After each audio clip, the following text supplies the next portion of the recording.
Hello mga beshi ko, magluluto po tayo ng adobong Adidas, atay ng manok at balon-balunan. Request po ng aking kapatid.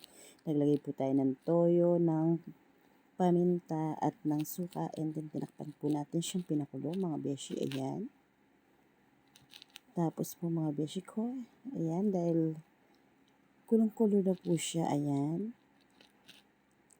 Ayan po, sa sobrang kulo niya yung paminta, nasa itaas po ng ating kasirola. Ayan mga beshi ko. Palalambot po natin ang suyan. Di bali pong makikita na lang natin is buto yung ating Adidas. Ang importante po is malambot na malambot po siya. Tapos po ayan, minekos-mekos po natin ang bawang at sibuyas na ginisa.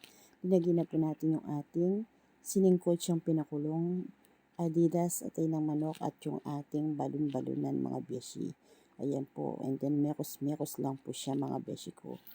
Tapos po mga beshi ko, ayan lang po natin matagal na pagkagisa or pagkamekos-mekos para po maalis yung lansa niya. Amin lang naman po yan. Baka po yung basyo natin sabihin na naman po is malambot na at saka wasak-wasak na yung ating Adidas, mga beshi. Okay lang po yun sa amin naman yun. Importante po sa malambot. Nung nagisa na po siya ng uso, linagay na po natin yung ating pinagkuluan, mga beshi. Yan. Tapos po, ayaan po natin siyang ma-dissolve yung ating liquid na pinagkuluan. Kasi palalambutin pa po natin siya. Tapos po, yung malapot na lang po yung kanyang sabaw.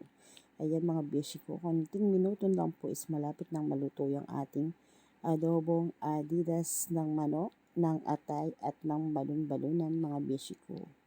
Ayan po mga beshi, konting minuto na lang po at malapit na po nating i-plating yung ating masarap na adobong atay balon-balunan. Ayan mga beshi, luto na po siya, naka-plating na po yung ating masarap na adobong atay balon-balunan at Adidas ng manok. Yung paa ng manok mga beshi, ayan. Ayan na po yung kalalabasan niya mga beshi ko.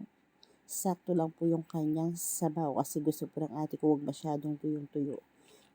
Gusto daw po niyang ihalo yung sabaw sa kanyang kanin mga beshi. Ayan na po mga beshi yung ating masarap na adobong atay ng manok, paa ng manok at saka ng balon-balunan mga beshi. Ayan. Hindi po muna tayo naglagay ng itlog. Baka mabast po tayo na yung itlog daw is na durog-durog. Hindi po alam ni madam na yung itlog is nung pagkalaga po niya is pumutok nung binalatan. Kaya nung nasali na po sa ating adobo, may talagang crack. Kasi minsan di naman natin maiwasan yun.